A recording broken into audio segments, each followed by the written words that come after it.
Guddoomiyaha golaha dhexe xisbiga mucaaradka ee wadani Cismaan Afkaab ayaa guud ahaan muslimiinta caalamka gaar ahaan bulshada Somaliland u diray hambalyo ku aadan munaasabadda ciidul fadriga waxaana uu sidoo kale alle uga baryay inuu ka aqbalo acmaashii bisha barakaysneed ee Ramadaan ay soo guteen.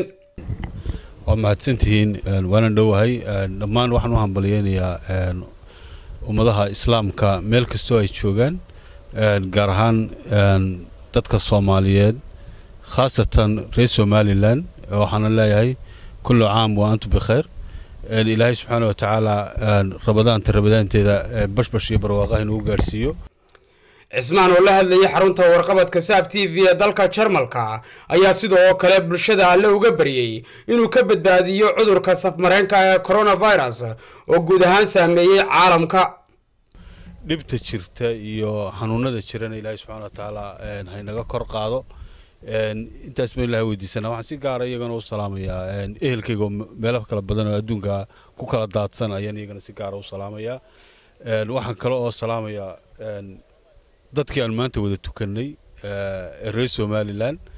oo dhalinyaro fara badan oo reer Somaliland oo maanta ku wada tukanay masaajid ku wada tukanay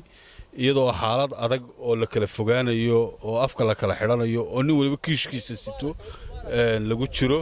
أيان يجنا آد سلامية وعن كل عام وأنتم بخير إلهنا سبحانه وتعالى عمل كي أين صوص مني يصون تي أين صوص مني صندوق عشرة إن إلهي هاي نجا قبله آدي أدبو مهتنتين. سكري تشيلاني ساب تي في ورركع دلكع شرملكع.